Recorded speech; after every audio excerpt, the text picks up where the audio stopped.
ገና በ12 ዓመቷ አብዛኛው ሰው በሕይወት ዘመኑ ካጋጠመው በላይ ስቃይና መከራን አስተናግዳለች። በአእምሮ በታመመች እናቷ አማካኝነት በጎዳና ላይ ተወልዳ ያደገችው ስኮላላ አባት አልነበራትም፣ ቤትም አልነበራትም። ስለ ወደፊት ሕይወቷ የሚቆረቆርላትም አንድም ሰው አልነበረም። የትምህርት ቤት ክፍያዋን ትከፍልላት የነበረችው ብቸኛ ሴት በድንገት በመጥፋቷ በትምህርት ገበታዋ ላይ የቆየችው ለ2 ዓመታት ብቻ ነበር። ተስፋ የቆረጠች የተረሳች ግን በሚገርም ሁኔታ ብልህ ነበረች። አንድ ቀን ግን ሁሉም ነገር ተለወጠ። በውድና በምርጥ ትምህርት ቤት ውስጥ የምትማረውን ነገር ግን ትምህርት የሚከብዳትን የቢሊዮነር ልጅ ጄሲካን አገኘች። ያቺ ከጎዳና የመጣችው እና በባዶ እግሯ የምትሄደው ስኮላላ የጄሲካ ሚስጥራዊ መምህር ሆነች። የጄሲካ ባለጸጋ አባት አንድ ቤት አልባ ልጁን ከማንጎ ዛፍ ስር ስታስተምር ሲያገኝ ያደረገውን ነገር ቃል ያሳጣችኋል። ስለዚህ ተመቻችታችሁ ተቀመጡና እስካሁን ከሰማችኋቸው ታሪኮች ሁሉ እጅግ ልብ የሚነካ ታሪክ ለመስማት ተዘጋጁ። አንቺ ቆሻሻ ከዚህ ጥፊ ትላለች ገበያው ላይ የምትሸጠው ሴት። አንዲት ምራቅ የስኮላላ ባዶ እግሮች አጠገብ አረፈች። እሷ ግን አልተንቀሳቀሰችም። ስድቡን ለምደዋለች። ይህ ቦታ የቆሻሻ መጣያ መሰለሽ? አንቺና ያቺ እብድ እናትሽ ቶሎ ከዚህ ዞር በሉ፣ ካልሆነ ውሃ እደፋባችኋለሁ ተባሉ። ስኮላላ ጎዳናው ላይ ተቀምጣ በጭቃ ላይ በጣቷ ቅርጾችን የምትሰራውንና ከራሷ ጋር የምታወራውን እናቷን አቢኒን አጥብቃ ያዘቻት። የአቢኒ ልብስ ተቀዶ ግማሽ አካሏ ወጥቷል። ቆሽሻለች። እሷ ግን ምንም አታውቅም። በራሷ ዓለም ውስጥ ናት። ሰዎች ያልፋሉ። አንዳንዶቹ ቆም ብለው ይመለከታሉ፣ ሌሎቹ ደግሞ ራሳቸውን ይነቀንቃሉ። የሚረዳቸው ሰው የለም ይላሉ። ስኮላላ የ12 ዓመት ልጅ ብትሆንም የጎዳና ሕይወት ውስጧን አስረጅቶታል። የእብድ ልጅ፣ የጎዳና ቆሻሻ፣ የተረገመች ሲሏት ማልቀስ ካቆመች ቆይታለች። ከስድቡ ይልቅ የሚጎዳት ያ ምንም ጥቅም የሌለው የሰዎች ርኅራሄ ነበር። እናቷ ድሮ ቆንጆ እንደነበረች ስኮላላ በሐሳቧ ትስላለች። አልፎ አልፎ አእምሯ ሲመለስላት አቢኒ የኔ ልዕልት እያለች ትዘፍንላታለች። ነገር ግን እነዚያ ጊዜያት ልክ እንደ ተወርዋሪ ኮከብ ለአፍታ ታይተው የሚጠፉ ነበሩ። አብዛኛውን ቀን አቢኒ ያለችበትን አታውቅም። በውሃ ኩሬ ውስጥ የሚታየውን ጥላዋን እያየች ትጮኻለች። በምናቧ የሚታዩት ጭራቆች ላይ ድንጋይ ትወረውራለች። ስኮላላ አባት የላትም፣ ስምም ይሁን ፎቶ የለውም። አባቴ ማን ነው ብላ በአንድ ወቅት ጠይቃ ነበር። አቢኒ እያየቻት አላውቅም፣ ምናልባት ዝናቡ ይሆናል ብላ መለሰችላት። ንግግሩም እዚያው ላይ አበቃ። በጎዳናው አካባቢ ባለ አንድ ሱቅ ስር ያድራሉ። ዝናብም ይደበድባቸዋል። ፀሐዩ ሲበረታ ያቃጥላቸዋል። ፍራሻቸው ካርቶን ነበር። ብርድ ልብስ እንኳን የላቸውም። ስኮላላ ማለም ምን እንደሆነ ረስታዋለች። መኖር ብቻ ነው የምታውቀው። በየቀኑ ጠዋት አቢኒ እየጮኸች ትነቃለች። ስኮላላ አቅፋ ይዛ እኔ ነኝ እማዬ፣ እኔ ነኝ እያለች ታረጋጋታለች። ከዚያም በቆሸሸ ጨርቅ አጽድታ ወደሚለምኑበት ቦታ ትወስዳታለች። ከዚያም አብረው ቁጭ ብለው ይለምናሉ። ሕይወታቸው ይህ ነበር። እማዬ ዛሬ አትጩሂ እሺ? ስኮላላ በዚያን ቀን ጠዋት እናቷን እየለመነች ነበር። አቢኒ በድንገት ተነስታ በአጠገባቸው ለሚያልፍ መኪና ክንፎቼን ስጠኝ፣ በመኪና ውስጥ ጥያቸው ነው የመጣሁት እያለች ጮኸች። ስኮላላ በሀፍረት ተሸማቀቀች። በመንገዱ ማዶ ያለች አንዲት ዩኒፎርም የለበሰችና የምሳ ዕቃ የያዘች ተማሪ ስታያት አስተዋለች። ተማሪዋ ለጓደኛዋ በጆሮዋ የሆነ ነገር ብላት ሳቀች። ስኮላላ አቧራ ወደ ለበሰው እግሯና ወደ ደረቁ እጆቿ ተመለከተች። ሆዷ በረሃብ ይጮኻል። ረሃብ የዘወትር ጓደኛዋ ነበር። ቢሆንም ግን በውስጧ ህልም ነበራት። ክፍል ውስጥ ተቀምጣ እጇን አውጥታ መልስ ስትመልስ፣ ንጹህ ዩኒፎርም ለብሳ በደብተር ላይ ስትጽፍ፣ ያልተቀደዱ መጽሐፍትን ስታነብ በምናቧ ታያለች። ነገር ግን የእብድ ልጅን ማን ትምህርት ቤት ይልካል? እናቷ ወፎችን እንደ አጋንንት የምታሳድድ ሕፃንን ማን ያስተምራል? ማንም ትላለች። አሁንም ግን ስኮላላ ተስፋ አላጣችም። በየቀኑ ቦርሳቸውንና ቆንጆ ሹርባ ተሰርተው የሚያልፉትን ልጆች ስታይ ለራሷ አንድ ቀን እኔም እማራለሁ ትላለች። በቦርሳዋ ውስጥ ያሉትን ጥቂት ሳንቲሞች ስትቆጥር አንዲት በጎዳናው አካባቢ ያለች ነጋዴ ድህነትን መብረቅ ይምታው ብላ ስትጮህ ሰማች።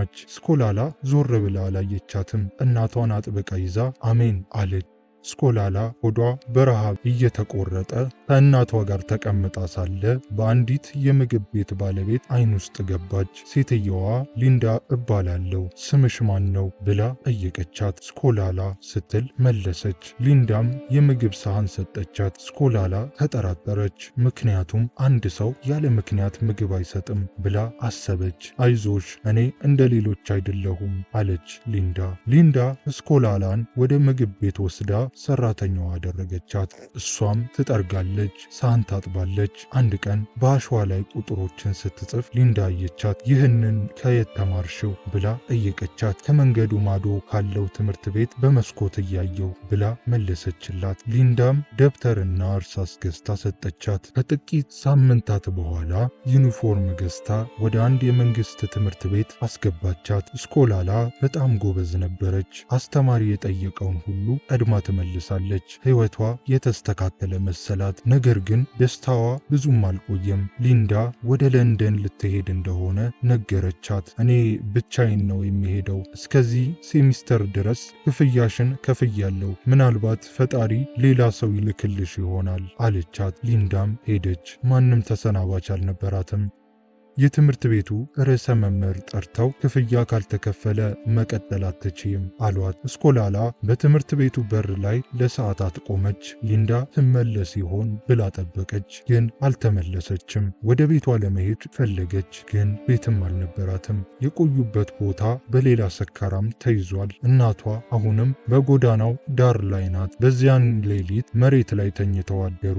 በሚቀጥለው ቀን ስኮላላ ዩኒፎርሟን ለብሳ ወደ ትምህርት ቤቱ ብትሄድም ርዕሰ መምህሯ በቁጣ አባረሯት። ይህ የበጎ አድራጎት ተቋም አይደለም፣ ሂጂ አሏት። ስኮላላ እንባዋ ደብተሯን እስኪያርሰው ድረስ እያለቀሰች ወጣች።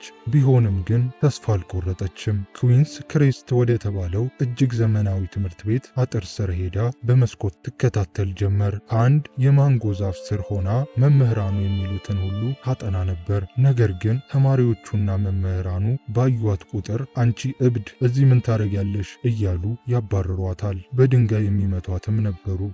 ለእናቷ ምግብ ለመግዛት ስትል በባዶ እግሯ ውሃ መሸጥ ጀመረች። ፀሐዩና ድካሙ ቢበረታባትም አእምሮዋ ግን ሁልጊዜም ንቁ ነበር። 6ን ለ2 ስታካፊ ስንት ይሆናል ብላ ራሷን ትጠይቃለች። 3 ብላ ፈገግ ትላለች። ዓለም ሊሰብራት ቢሞክርም ጉብዝናዋን ግን ሊቀማት አልቻለም። በመጨረሻም አንድ ቀን ወደ ኩዊንስ ክሬስት ትምህርት ቤት ቅጥር ግቢ ተደብቃ ገባች። በአበባ መትከያዎች መሃል እያለፈች በዛፎች ጀርባ እየተደበቀችና መምህራን ወይም ተማሪዎች ባየች ቁጥር ራሷን ዝቅ እያደረገች ትጓዛለች። በመጨረሻም ከሜዳው ጀርባ ካለ አንድ ትልቅ ዛፍ ስር ጸጥ ያለ ቦታ አገኘች። ከዚያ ሆና በአንድ የተከፈተ መስኮት በኩል የክፍል ውስጥ ትምህርቱን መከታተል ትችላለች። እዚያው ቁጭ ብላ እርሳሷን አውጥታ የምትሰማቸውን የእንግሊዝኛ ቃላት በወረቀት ላይ መጻፍ ጀመረች። አንድ አስቸጋሪ የእንግሊዝኛ ምንባብ በቃሏ እያነበበች ሳለ ከበስተጀርባዋ አንድ ድምፅ ሰማች። ሁልጊዜ ከዚህ የሚያባረሩሽ ልጅ አንቺ ነሽ አይደለ? ስኮላላ ደነገጠች።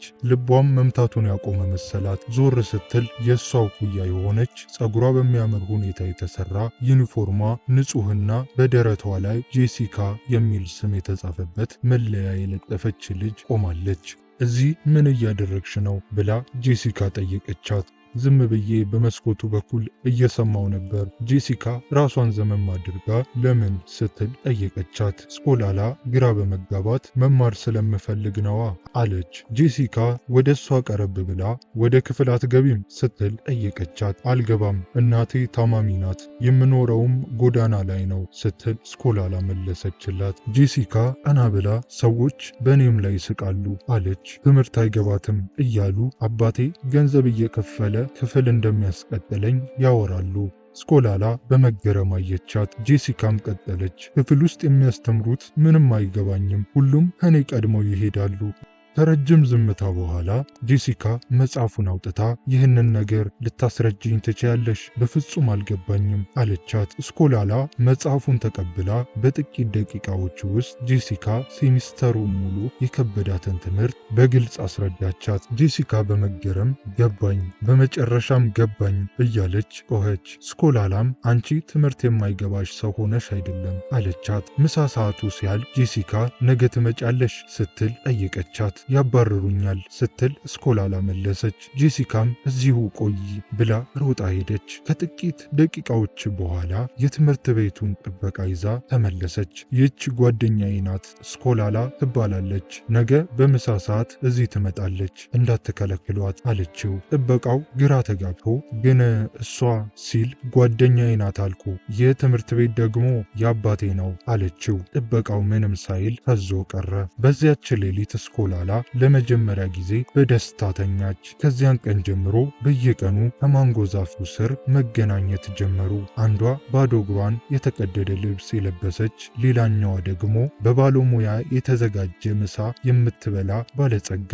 ነገር ግን ዛፉ ስር ሲሆኑ የሁለቱም ዓለም አንድ ይሆናል። ጄሲካ በትምህርቷ ውጤታማ መሆን ጀመረች። ምክንያቱም ስኮላላ እንደ ሮቦት ሳይሆን እንደ ጓደኛ ስለምታስረዳት ነበር። አንድ ቀን ስኮላላ የተረገምኩ እንደሆንኩና እናቴም እብድ እንደሆነች ሰዎች ያወራሉ አለቻት። ጄሲካም አንቺ የተረገምሽ አይደለሽም፣ አንቺ ተአምር የሆንሽ ነሽ። ማን ነው ከመምህራኑ በላይ የሚያስረዳኝ? ማን ነው እያለቀስኩ የሚያስቀኝ? በማለት አጽናናቻት። ጄሲካ ለስኮላላ የፀጉር ብሩሽና ደብተር፣ ጫማ አመጣችላት። በምላሹ ስኮላላ በምናቧ የፈጠረችውን ስለ ከዋክብትና ተስፋ የሚሰጡ ታሪኮችን ትነግራት ነበር።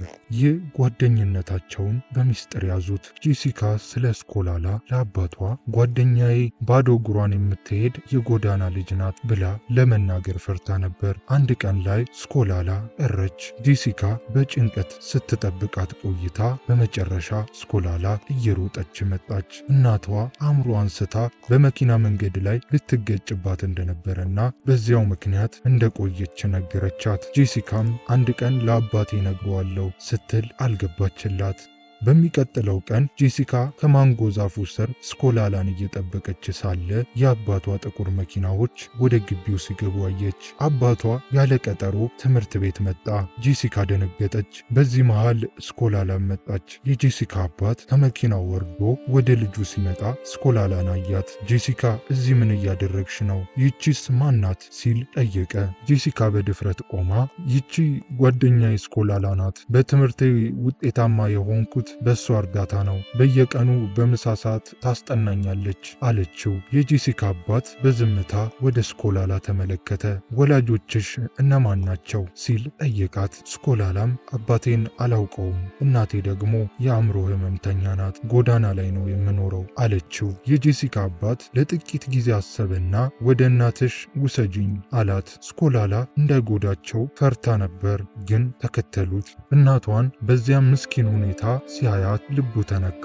ወዲያውኑ ረዳቶቹን አዘዘና እናቷ ወደ ትልቅ የአእምሮ ሕክምና ማዕከል እንድትወሰድ አደረገ። ለስኮላላም ከዛሬ ጀምሮ አንቺ ቤት አልባ አትሆኝም፣ እኔ አባት ሆንሻለሁ አላት። ያን ቀን የስኮላላ የህይወት ምዕራፍ ተለወጠ። ገላዋን ታጠበች፣ ንጹህ ልብስ ለበሰችና ከነ ጄሲካ ጋር አንድ ላይ መኖር ጀመረች። በሚቀጥለው ቀን ስኮላላና ጄሲካ ተመሳሳይ ዩኒፎርም ለብሰው ወደ ትምህርት ቤት ገቡ። ሁሉም ተገረሙ።